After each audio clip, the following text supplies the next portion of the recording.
1966, my father abducted me. I was 2 years old. My mother never saw her little boy again. Can you imagine?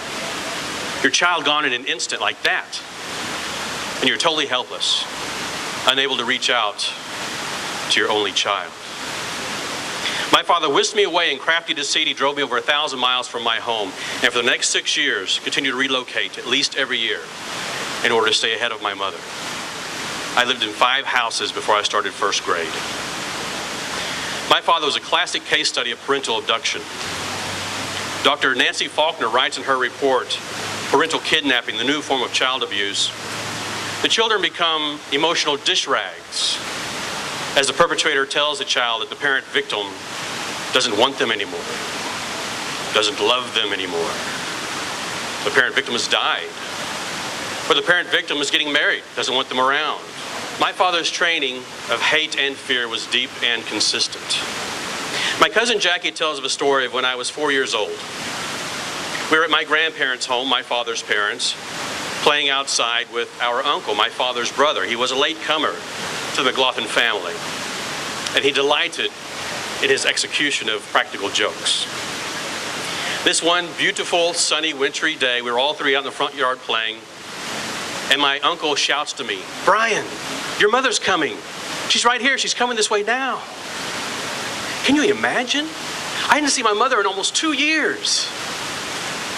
My cousin recalls that I immediately dropped to the ground. I began burrowing into the snow, throwing tiny handfuls over my back in my desperate attempt to evade my mother.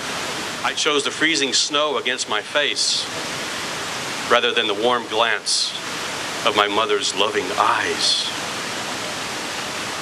I become ill when I think of what my father must have done to create that fear in my little mind, to pervert my own natural emotions, desires. At 4 years old, my father had me very well trained.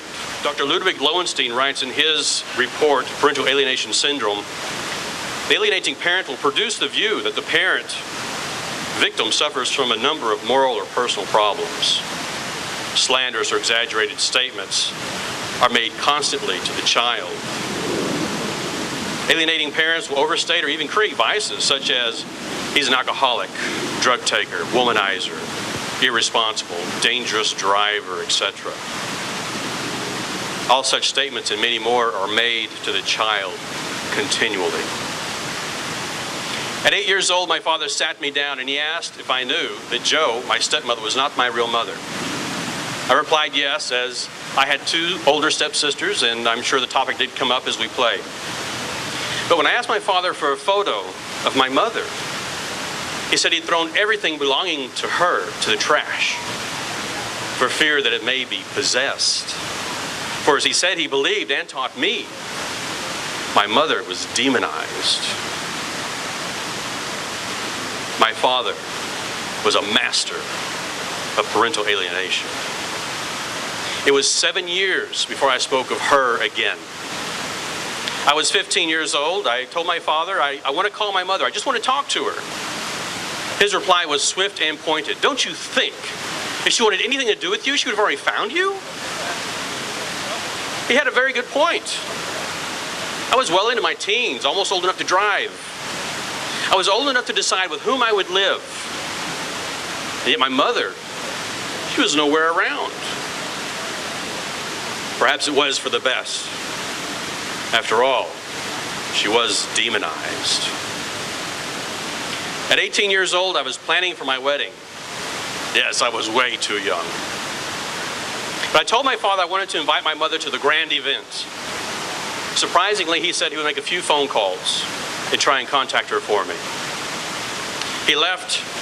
45 minutes later, he returned and told me that my mother, due to her drug addiction, had been committed to an insane asylum. And it was there that my mother died. My mother was gone. I took a deep breath. I looked deep inside myself. And with the help of my fiancé, I continued to plan my wedding. Within 60 seconds, I learned the loss of my mother. I grieved her death, and I went on with my life. Parental alienation syndrome.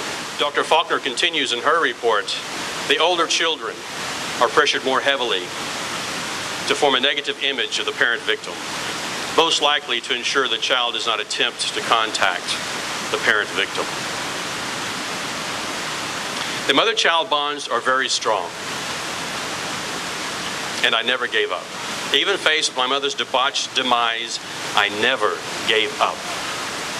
I knew that at the very least, I wanted to find my mother's resting place so I could say goodbye. As a child, I had imagined my mother living a life of luxury, not wanting to be bothered with a son who never took time to even make a phone call. In my mind's eye, I could see my mother on the sidewalk of a giant metropolis, holding on to her cart. The lonely, disheveled bag lady begging passers-by with her broken finger and heart. August 1997, I did indeed find my mother. And she was alive. As you can imagine, the reunion was intense, filled with many tears. It was unimaginable. Holding my mother for the first time in more than 30 years.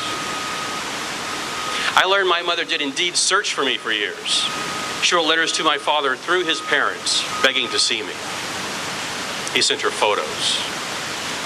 One of these letters has survived to today, and I would like to read that to you in part. June 23rd, 1972. Fred, I received your most welcome letter. Thank you very much for the papers Bryan did.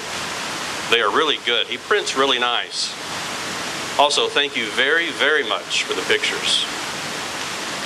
He is the cutest little guy I have ever seen. I love him so much. I hope one day you find it in your heart to let me see him. Is he going to be tall? I imagine he's pretty tall now. What grade is he in? If you have told Bryan about me and you don't mind, could I send him a picture of me? Fred, it was such a long time between letters. Could you please write more often? Please let me know how Bryan is doing time to time. No parent should have to ask these questions of their own child. In the end, it was too much for my mother after so many years of searching. She was 26, I was 9, and she gave up. She attempted suicide, resulting only in damaging her brain, leaving her much as a large child, unable to continue the search for her little boy. My mother and I, we have each other today. We are complete, though I will never know, truly know, the woman who searched me for so long. Even still today, I continue to cope with the emotional damage my father inflicted on me beginning 40 years ago. Dr. Lowenstein continues in his report. Comparison was undertaken to identify similarities between the alienating parents and cult leaders. The alienating parents were also found to utilize many of the same emotional manipulation and persuasion cult leaders use to heighten the dependency upon them. Likewise, the participants of the study reported many of the same negative outcomes as ex-cult members, including low self-esteem, guilt, depression, lack of trust in themselves and others. We as parents are charged with an unprecedented responsibility of nurturing, molding, and caring for our children with love and compassion.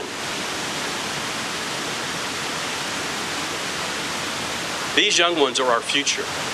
They're the future of the world. And in every decision we make in our life, we must weigh the emotional impact upon our children. It's all about the children. A great tragedy in life is living yours in the shadows of the decisions that others make. Our children should not exist in the shadows. Our children should live vibrant lives in the warm light of the sun.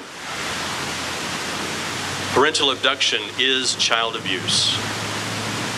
And in the end, No one wins.